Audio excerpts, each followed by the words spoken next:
మీరు book తెచ్చుకోలే, pen తెచ్చుకోలేదు. Tea తాగి రావాలి మీరు. ఓకే, మనం చేసేది గొప్ప పని. మనకి ఏది అడ్డు వస్తే దాన్ని తొలగించుకుని వస్తేనే గొప్పగా చేస్తాం. ఆ అడ్డులన్నీ పెట్టుకుని తీగలని కూడా తీయలేకుండా వస్తే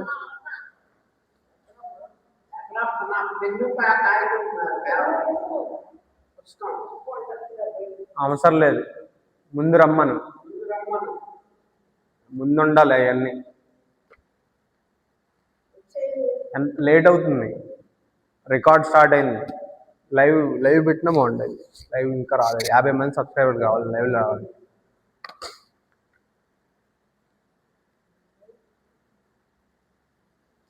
ఓకే, మనకు మైక్తో పని లేదు, ఈ మైక్ చాలు. ఓకే ఎవ్రీబడి,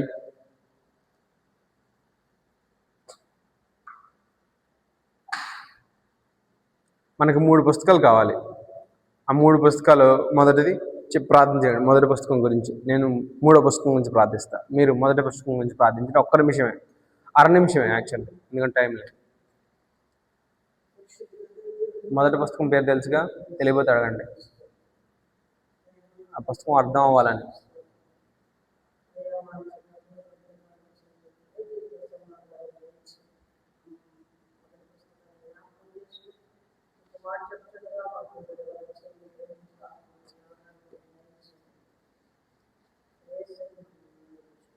మొదటి పుస్తకం పేరు చెప్పలా, మొదటి పుస్తకం పేరు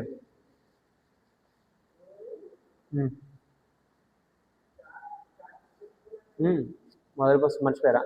అడగండి, గుర్తులేదయ్యా చెప్పు అని. చూసి చెప్తారా? అని అయినా చెప్పాలి.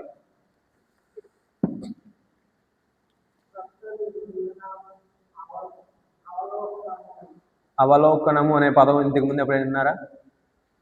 ఎప్పుడు, ఏ సందర్భంలో? అవలోకము అనే పదానికి అర్థం ఏంటో చెప్పగలరా మీరు?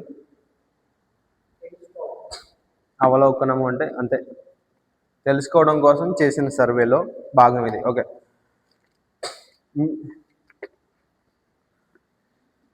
ప్రభువా, దీన్ని మేము ధ్యానించుండగా మా అందరికీ ఈ పుస్తకాలు కలిగి ఉండి దీన్ని చదువుకుని హృదయపూర్వకంగా చర్చించుకునేటకు ముందు రోజుల్లో మాకు అవకాశం కలిగించండి. ఈ పుస్తకాలు ఇక్కడ మాతో పాల్గొనే ప్రతి ఒక్కరికి ఈ అవకాశాన్ని అందించమని యేసుక్రీస్తునామమున వేడుకుంటున్నాం తండ్రి, ఆమేన్. మళ్ళీ ఫోన్ చేయి అమ్మకి ఫోన్ చేయి. మనం ఇదిగో అదే మరి, మనం యేసుప్రభు వారు ఒక్క గొర్రె తప్పిపోతేనే 99 విడిచిపెట్టాడు.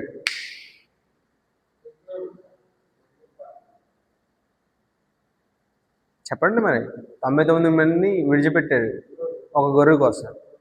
మీరేం చేస్తున్నారు? మరి అదే చెయ్యాలి. అందుకే మరి వెళ్ళిపోవద్దనేది ఆమెని, ముందు తప్పిపోతారని. ఫోన్ చేయండి వెంటనే. ఆమె కోసం మనం ఆగాలి, వేరే దారి లేదు.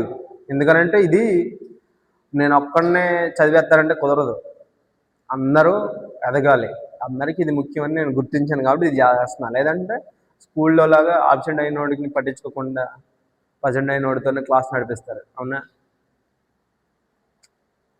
మనం సత్యాన్ని అన్వేషిస్తున్నాం, ఆ సత్యం మనల్ని స్వతంత్రులను చేస్తుంది. నేను ఫోన్ మర్చిపోయి తప్పు చేశాను.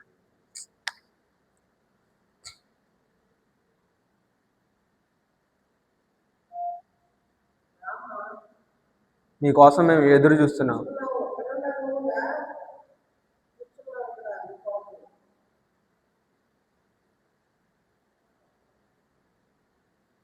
నువ్వు వచ్చేదా?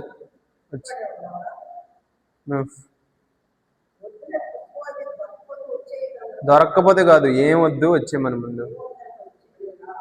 నువ్వు వచ్చేదాకా మేము ఆపుతాం, స్టార్ట్ చేయట్లేదని చెప్పి. మీరు ఎందుకు వెనక్కి పంపించారు?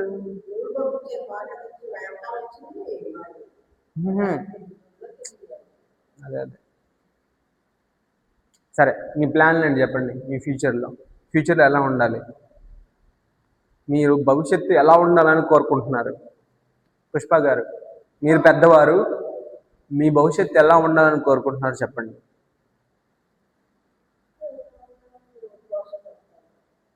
చూసానా, అదేదో ఉద్యోగంకి వెళ్ళేవాళ్ళు ఇంకా ప్రమోషన్ వస్తే బాగుంటుంది అన్నట్టు చెప్పింది.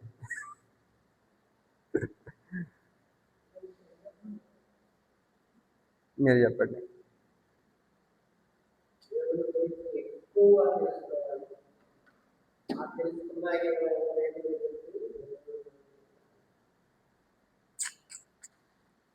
నేను అడిగింది దేవుని పని అని మీరు అనుకుంటున్నారు. నేను అడిగింది మీ జీవితాలను వాడి, మీ శరీరాన్ని వాడి, మీ బుర్రను వాడి, మీ కళ్ళను వాడి, మీ కాళ్ళను వాడి, మీ దేహాన్ని వాడి మీరు ఈ రోజున ఏం చేస్తున్నారు? ఇప్పటి వరకు ఈ దేహాన్ని వాడి మంచి మంచి ఆహారాన్ని ఇచ్చి, మంచి మంచి వస్త్రాలను తొడిగించి, మంచి మంచి వాటితో ఇడ్రా. రికార్డ్ అవుతుందా? అలా వెనకబడిపోయి ఎందుకమ్మా, తప్పిపోయిన గొర్రెపిల్లలాగా. అమ్మా ఇంకా చాలా మంది వస్తారు, 8:30 వరకు ఉంటుంది, అక్కడే కూర్చో, అక్కడ కూర్చోమ్మా. లేదంటే అక్కడ కూర్చోండి, దయచేసి అక్కడ కూర్చోండి. ఇంకా వస్తారు, మీ ముందు మీ అన్నమాలు కూర్చుంటారు వచ్చేవాళ్ళు. ఎందుకంటే ప్రార్థన జరగబోద్ది, వాళ్ళు వచ్చిన వాళ్ళు కూడా అన్నమాలు మీ అన్నమాలు కూర్చుంటారు. ఇలా గ్రూప్గా కూర్చోవడం ఇప్పుడు మంచిది కాదు. అక్కడ కూర్చోమ్మా దయచేసి. మనకు టేబుల్ ఉంటే బాగుంటుంది. త్వరగా అక్కడ కూర్చోండి దయచేసి. 8 నిమిషాలు దాటింది. మనం ఒక పాట పాడొచ్చు.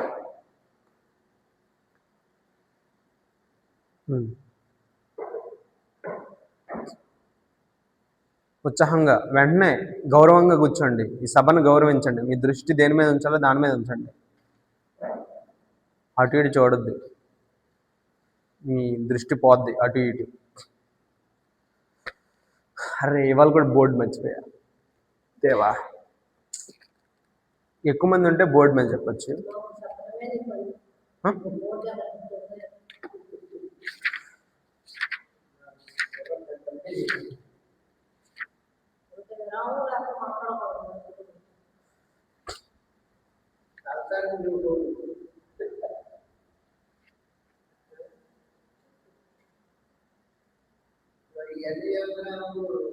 చెప్పేవాళ్ళు అనుకున్నారు కదా,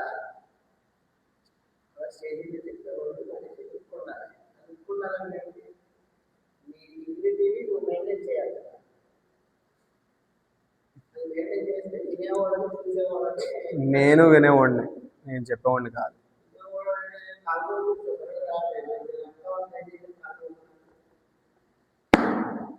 చిటికలు అయిపోద్ది.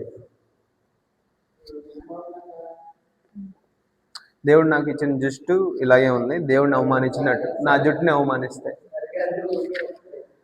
నేను దువ్వెన పెట్టి ఎన్నో ఈ చిన్నప్పుడు పెడతా. నేను ఎప్పుడు నా అంతగా నేను ఎప్పుడు దువ్వెన వాళ్ళు. అర్థమైందా? యేసు ప్రభు ఏ కంపెనీ దువ్వెన వాడాడు? ఊరికే అంటున్నారు, నిజంగా కాదు. ఆయన నాజీరు చేసుకున్న వ్యక్తి, ఆయన జుట్టు అలా వదిలేసేవాడు. ఎందుకు జుట్టు అలా వదిలేసినప్పుడు బారుగా ఉంటుంది అని అంటారు. ఓకే, కొత్త నిబంధన సర్వే అంటే దీంట్లో కొత్త నిబంధనలు ఎన్ని పుస్తకాలు రాయండి?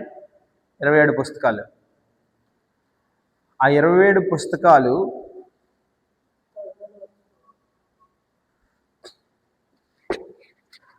దాంట్లో 4 సువార్తలు మీకు తెలిసింది కదా.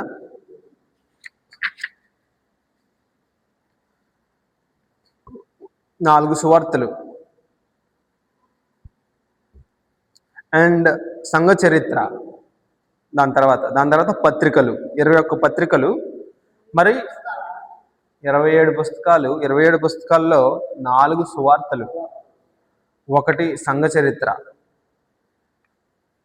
21 పుస్తకాలు పత్రికలు వాటిల్లో, అండ్ 1 ప్రవచనం, ప్రకటన గ్రంథం.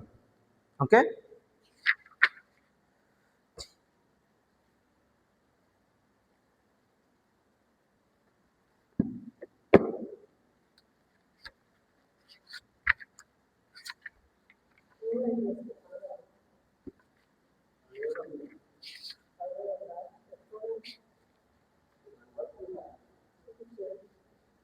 అమ్మ మీరు క్రమశిక్షణగా ఉండాలి, మీ ఇల్లు కాదు ఇది, ఎలా పడితే అలా మాట్లాడతారు. ఓకే, రాశాను అని చెప్పండి. రాస్తే మీ స్నేహితులు రాశారా? మీ స్నేహితురాల వైపు చూడు దయచేసి. అయిపోయిందండి. సరే, మనం ఇంట్రొడక్షన్ ఇంకెన్ని నిమిషాలు ఉంది ఈ పుస్తకం కంప్లీట్ చేయడానికి? ఇంకా 4 నిమిషాలు ఉంది. సో 27 పుస్తకాల్లో న్యూ టెస్ట్మెంట్లో 4 ఏంటివి? దాని తర్వాత సువార్త, తర్వాత రాణి గారు, సంఘ చరిత్ర తర్వాత డేవిడ్ గారు, సంఘ చరిత్ర తర్వాత వెంటనే ప్రవచనమా? తప్పు, పత్రికలు. అండ్ లాస్ట్ది ఏంటిది పుష్ప గారు? లాస్ట్ దాన్ని ఏమనాలి? ప్రవచనం. Yeah, okay. So over view of development between పాత నిబంధనకి కొత్త నిబంధనకు మధ్య జరిగిన పరిణామాలపై దృష్టి సాధిద్దాం.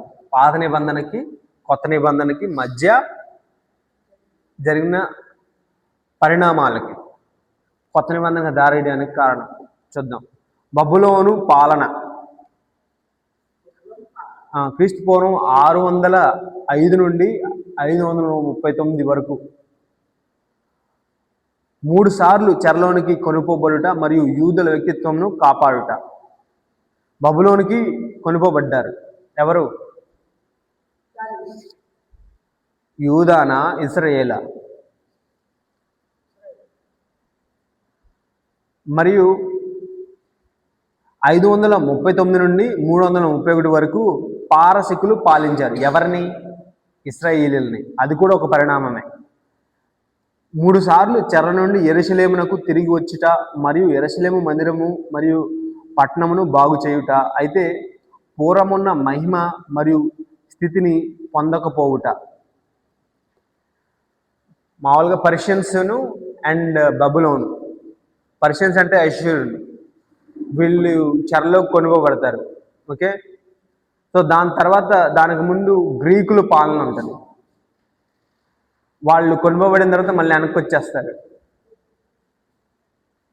సో ముఖ్యమైన పరిమాణాలు హెబ్రీ సంస్కృతిలో గ్రీకుల పద్ధతులు, వేష భాషలు మరియు శైలి అలవరచుట.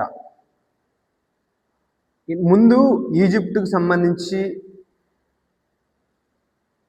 టమీ అనే వ్యక్తి క్రీస్తు పూర్వం 331 నుండి 198 వరకు పరిపాలించాడు గ్రీకుల పాలనలో. ఎవరిని? మీ దగ్గర ఫోన్ ఉందా? గ్రీకు పాలనలో ఏం జరిగిందో మీకు తెలుస్తుంది, స్టడీ చేసి. తర్వాత సిరియా నుండి యాక్చువల్లీ హలో పాస్టర్ గారికి వందనములు చెప్పండి అందరూ. సో ఇప్పుడు ఏం జరుగుతుందంటే మేము స్టడీ చేస్తున్నాం అనమాట. మా దగ్గర 3 పుస్తకాలు ఉన్నాయి. మామూలుగా సంఘ చరిత్ర ఒకటి, బైబిల్ సిద్ధాంతం ఒకటి, కొత్త నిబంధన అవలోకనం మరియు పాత నిబంధన అవలోకనం పుస్తకం ఉండేది, అది లేదు ఇప్పుడు. మేము ఒక అరగంట 45 నిమిషాలు స్టడీ చేస్తాం అంతే, తర్వాత పాటలు పాడతాం. ఓకే,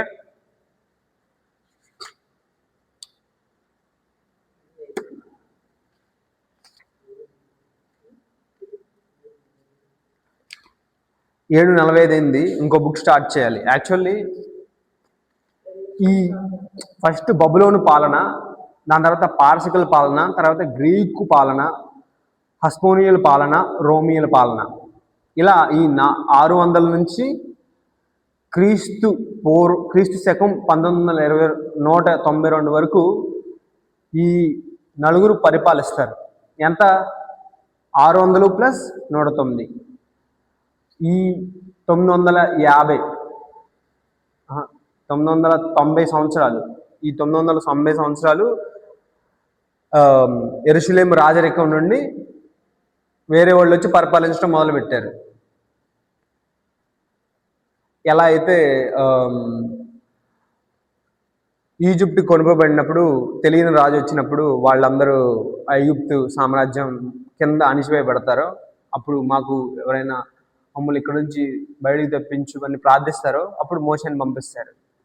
ఈ టైంలో కూడా వీళ్ళు ఉన్నప్పుడే ముందే యెషయా ద్వారా హెచ్చరిస్తాడు. వాళ్ళు పాలన ఉన్నప్పుడు, పాలన కొనిపోయేటప్పుడు మీరు పాపం చేయొద్దు, పాపం చేస్తే దేవుడు తీర్పు తీరుస్తాడు, మీరు మిమ్మల్ని కొనుకోబడతారు, మీరు అప్పుడు బానిసలుగా అవుతారని హెచ్చరిస్తూనే ఉంటారు. అయినా సరే అందరూ లొంగరు. ఇంకా ఎంతమంది ఒకలో ఇద్దరు నమ్మినా సరే సరిపోద్దు, ఎత్తు సాల్లా. సో అందుకని కొనుకోబడతారు. బబులోన్తో ప్రారంభమైంది, రోమిల వరకు వచ్చింది. ఒకరి తర్వాత ఒకరు బానిసలుగానే వస్తారు. సో ఈ రోమి పాలన ఎప్పుడు ముగిసిద్దంటే 192. దాని తర్వాత కాన్స్టంటైన్ వస్తాడు. ఆ చరిత్ర మనం తర్వాత స్టడీ చేద్దాం. సో ఈ బబులోన్ నుంచి రోమిల పాలన వరకు వాళ్ళు ఇబ్బందికి గురవుతారు.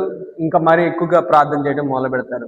యేసు ప్రభు వారు ఎప్పుడు వస్తాడు? క్రీస్తు పూర్వం 180లోనే ఆయన పడతాడు. అండ్ అక్కడ నుంచి లెక్క పెట్టుకోవడం మొదలు పెట్టారు. అప్పుడు దాకా ఎందుకు రాలేదు? ఎవరు? అర్థం కాల మీ ప్రశ్న. వస్తాడు, అర్థం ఆగండి ఆగండి, మీరు మీరు మీరు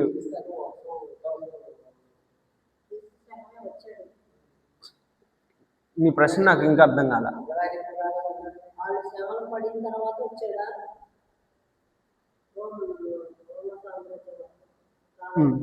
అవును, వాళ్ళ శ్రమలు పడిన తర్వాత వచ్చాడని కాదు. ఆయన ఎప్పుడైతే స్త్రీ పాపం చేసిద్దో అప్పుడే స్త్రీ సంతానము నీ నడి మీద కొట్టును అని అప్పుడే వచ్చేస్తుంది ఒక ప్రవచనం అప్పుడే ఉంది. అది శాపం కాదు, అది రక్షణ మార్గం. శాపం అనకూడదు. ఆ ఏదైతే పాపం అనే పాము మీద కొడితేనే అది దానికి మరణం. పాపం అనే ముళ్ళుకి విరిచివేయడం అనేది. అది అక్కడే పాపం ఎప్పుడైతే ప్రారంభమైందో అప్పుడే మార్గం రెడీగా ఉంది. ఆ మార్గాన్ని పరిపూర్ణం చేయాలి అంటే ఒక మార్గం ఉంది. ఆ మార్గం చివరిదాకా వెళ్తేనే మనకి గమ్యం చేరుకున్నట్టు. ఆ మార్గం మధ్యలోనే మనకి సహాయం దొరికింది అనుకో, చివరిదాకా ఎవడు వెళ్తాడు? మీరు వెళ్తారా? మీరు అంతేగా. మీకు లాజిక్ అర్థమవుతుందా? దీని అనుమతి చాలా పెద్ద మర్మం చెప్పాలి. మీరు బేసిక్గా లాజిక్ మిస్ అయ్యారని చెప్తున్నా. ఆయన ఎప్పుడే ఎందుకు వచ్చాడంటే ఈ పాటికి మీరు ఉండాలి ఎన్నెన్నో సంవత్సరాలు.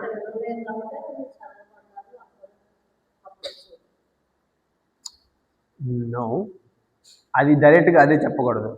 డైరెక్ట్గా మాట వినలేదు కాబట్టి అప్పుడు దాకా రాలేదని కాదు. యేసు ప్రభు వచ్చి ఏం చేశాడు? రోమీ పాలన ఏమన్నా పక్కకు దోస్తాడా? ఆయన పని అదా మరి? శ్రమల నుంచి తప్పించటాక వచ్చింది ఆయన, బాధల నుంచి రక్షించటాక, పాపాన్ని నుంచి విముక్తి పొందించడానికి వచ్చాడు. అది అసలైంది. నేను మీతో ఒక కొత్త నిబంధన చేయుదును, మీ హృదయాల మీద నేను నా పలక మీద నా వాక్యాన్ని ఉంచుదును అని రాస్తాడు యెషయాలో. అది కొత్త నిబంధన అంటే. ఇప్పుడు దాకా మీరు బైబిల్లో ఉన్న దాని మీద ఆధారపడి అంటే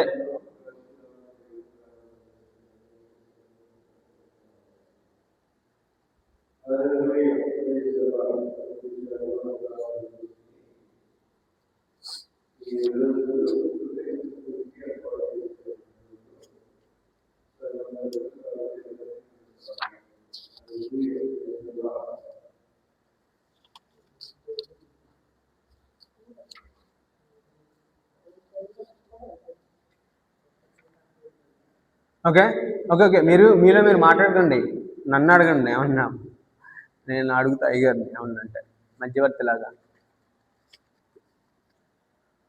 ఓకే, సో ఇది కొత్త నిబంధన అవలోకన, 2వ పుస్తకం స్టార్టింగ్. సంఘ చరిత్ర చదువుదామా? ఫస్ట్ బైబిల్ డాక్టరీన్ సర్వే చదువుదాం. మూడోదిగా సంఘ చరిత్ర లాస్ట్ చదువుదాం. సంఘ చరిత్ర తర్వాత చదువుదాం. ఓకే, సంఘ చరిత్ర ముందు చదువుదాం, అయితే తర్వాత బైబిల్ డాక్టరీన్ చదువుదాం. ఓకే,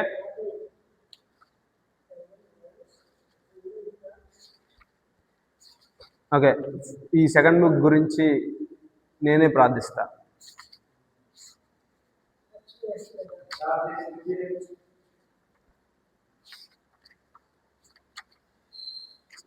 ఓకే, సో టైం 5:52 అయింది. నేను 10 నిమిషాలు చెప్తా ఈ బుక్ గురించి. సో మనం పాటలు పాడదాం. ఓకే, తర్వాత పాడదాం. సో ఈ అందరికీ మనం సహకారంగా ఉండాలి, ఎందుకంటే ఇది మన ఇల్లు కాదు కాబట్టి. అంటే ఇది సమాజం కొడుకునే చెడు కాబట్టి సమాజానికి అనుకూలంగానే ఉండాలి. బట్ మనకి ఇది వాళ్ళు ఒప్పుకుంటే బాగుంటుంది, ఒప్పుకోకపోతే బాగోదు. వందనాలు. సో మేము ఇప్పుడు స్టడీ చేస్తున్నాం ఒక పుస్తకాన్ని. మీరు ముందుకు వచ్చి కూర్చోవచ్చు. యా,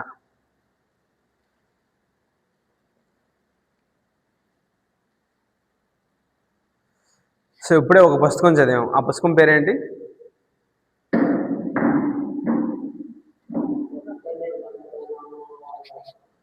కొత్త నిబంధన అవలోకం అని ఒక 10 నిమిషాలు స్టడీ చేసాం. వాళ్ళకి తర్వాత అడిగితే చెప్తారు మీరు. ఇప్పుడు ఇంకో పుస్తకం సంఘ చరిత్ర గురించి స్టడీ చేస్తున్నాం ఒక 10 నిమిషాలే. ఓకే,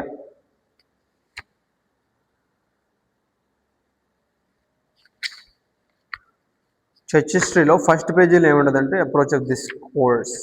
ఓకే, సంఘ చరిత్రకి 12 దిశలు ఉంటాయి. తెలుగులో చదువుతా, మీకు ఎందుకైనా వచ్చింది. 12 భాగాలు ఉంటాయి సంఘ చరిత్రకి. 15వ పేజీ నుంచి స్టార్ట్ చేస్తున్నాం, లేదంటే 14 నుంచి స్టార్ట్ చేద్దాం. ఓకే, సంఘ చరిత్ర గురించి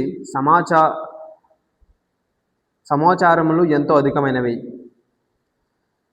ఈ యొక్క సబ్జెక్టు గురించి దొరికే సమాచారమును చదువుతూనే జీవితం అంతా గడపచ్చు. ఈ కోర్సు చాలా నిగరముగా తెలుపుదు కానీ 2000 సంవత్సరాల చరిత్ర గల సంఘ చరిత్ర చాలా విలుపుగా తెలియజేయగలదు. ప్రతిసారి 12 ముఖ్యమైన కాలాల గురించి సంఘ చరిత్ర గురించి తెలియజేసే ముందు ఈ క్రింద వాటిని తప్పకుండా సంభాషించుకోగలరు. ముఖ్యమైన రాజకీయ, చరిత్ర పరమైన మరియు ఆచారముల గురించి తెలుపుట. సో బేసిక్గా ప్రీరిక్విజిట్స్ అంటారు దీన్ని, ఇవన్నింటినీ తెలుసుకోవడానికి. ఈ సంఘ చరిత్ర అంటే ఏంటి? జరిగింది ఆల్రెడీ ఏదైతే ఉన్నదో అది చరిత్ర అంటే. దాంట్లో 12 భాగాలుగా విభజించారు. సంఘ చరిత్ర మనకి బైబిల్లో ఏ పుస్తకంలో ఎక్కువ కనబడుతుంది? సంఘ చరిత్ర, సంఘం ఆరంభం ఏ పుస్తకంలో అయింది? అపోస్తల కార్యాల్లో అయింది. బేసికల్లీ ఆ బుక్ని స్టడీ చేస్తున్నాం. ఆ బుక్కి ఎక్స్టెండెడ్ వర్షన్ ఇది. ఇప్పుడు అపోస్తల కార్యం తర్వాత క్రైస్తవత్వం వ్యాపించడానికి ఏం జరిగింది? పరిశుద్ధాత్మ వచ్చి పేతురు ద్వారా, క్యాథలిక్లు అంటారు ఫస్ట్ పోప్ పేతురు అని వాళ్ళు చెప్పుకుంటారు. ఎంతవరకు వాస్తవాలు బైబిల్ చదివితే మనకు తెలుస్తుంది. కొంతమంది బాప్టిస్టులు అంటారు బాప్తిజం ఇచ్చి యోహాను నుంచే మా సంఘం ఉంది అంటారు. క్రైస్తవులు సంఘానికి శిరస్సు క్రీస్తు అని అందరూ నమ్ముతారు. కానీ వాళ్ళ నుంచి వీళ్ళు ప్రత్యేకపరుచుకుని ఆధారాలు చూపించుకుని మేమే గొప్ప అన్నట్టు ఒక్కొక్కరు ఒక్కొక్క దారిని ఎంచుకున్నట్టుగా మనకు కనిపిస్తుంది. మనం అందరినీ పరిశోధించాలి. వాళ్ళు ఉన్న నిజాన్ని ఎంత ఎక్కువ చేస్తున్నారు, ఉన్న అసలు ఎత్తు ఎంత అన్నది మనం శోధిస్తేనే తెలుస్తుంది. సో ఈ సంఘ చరిత్ర మనం అయ్యగారిని అడిగితే పెంతెకొస్తు అని చెప్పారు మన విశ్వాసం. సో మన పెంతెకొస్తు చరిత్ర నేను లోతుగా ఎప్పుడు ధ్యానించలేదు. అయ్యగారు తర్వాత మనం డిస్కస్ చేద్దాం అని చెప్తారేమో. సరే, ఈ 12 భాగాలుగా మనం చూస్తే మొదటి సువార్త కాలం.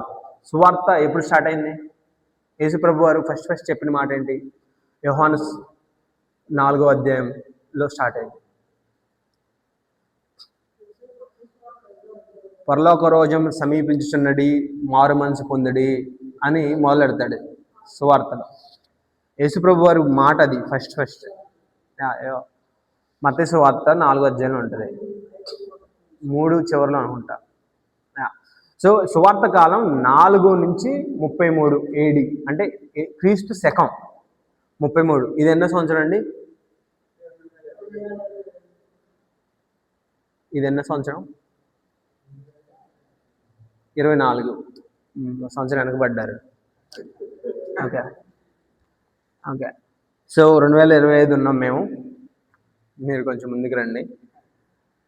సో ఈ 2025 సంవత్సరాలకు ముందు ప్రారంభమైంది ఏది? సువార్త కాలం. అది 4వ శతాబ్దం నుండి, అంటే క్రీస్తు పూర్వం మొదటి శతాబ్దం అని చెప్పుకోవాలి. సో 33 సంవత్సరం వరకు 2025 సంవత్సరాలు వెనక్కి వెళ్తే యేసుప్రభు పుడతాడు కరెక్ట్గా. అప్పటి నుంచి లెక్క పెట్టుకుంటూ వచ్చారనమాట. ఆయన పుట్టి 33 సంవత్సరాలకు చనిపోయాడు, అవునా? ఆ కాలాన్నే సువార్త కాలంగా విభజించారు. రెండవది క్రొత్త నిబంధన కాలం 33 నుంచి 100 వరకు. సో అపోస్తులు ఆది కాలం 33 నుంచి 70 వరకు. 71లో ఒకటి జరిగింది. యేసుప్రభు వారు ప్రవచిస్తాడు ఏమనంటే, ఈ ఆలయాన్ని పడబోతుంది అన్నట్టు 3 సార్లు ప్రవచిస్తాడు, 2 సార్లు యాక్చువల్లీ. సో అదే జరిగిద్ది 71 ADలో.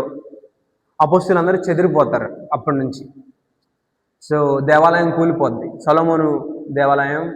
దాన్ని కూలిపోయినప్పుడు బబులోను వాళ్ళు వచ్చినప్పుడు, నేను ఇంతకుముందు పుస్తకంలో చదివాను కదా, 603లో ఎవరో బబులోను ఆక్రమణ జరిగిద్ది యూదాని. దాని తర్వాత ఇశ్రాయేల్ ఆక్రమణ,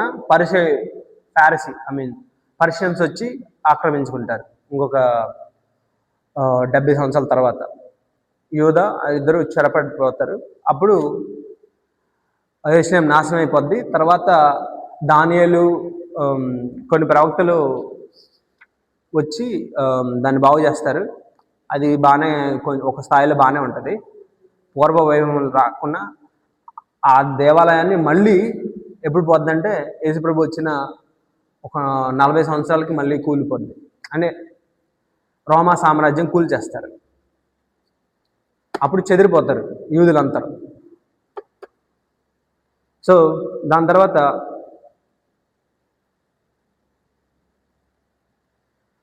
ఇంగ్లీష్లో చదువుతా. ఈ పదం ఏదో ఉంది, era of universal Catholic church, అంతర్జాతీయ క్యాథలిక్ సంస్థ యొక్క కాలం 100లో స్టార్ట్ అయింది. క్యాథలిక్ అనేది 100లో స్టార్ట్ అయింది బేసిక్గా.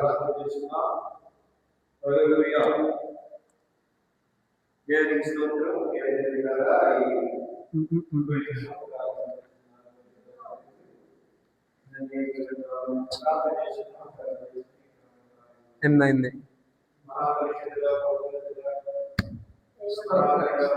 మనం 8:30 వరకే.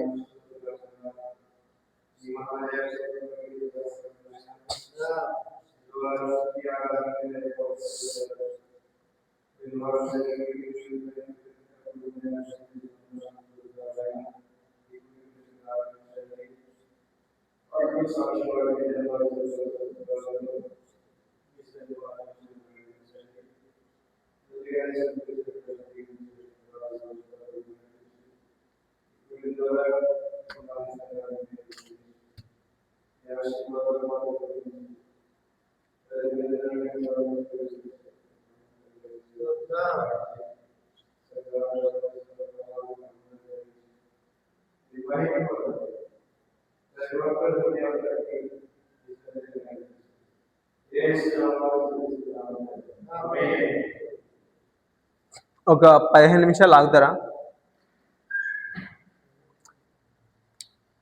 తండ్రి గారు,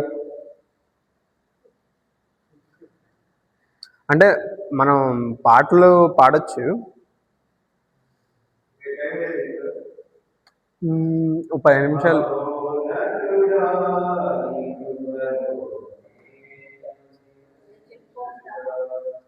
ఉమ్, ఉమ్.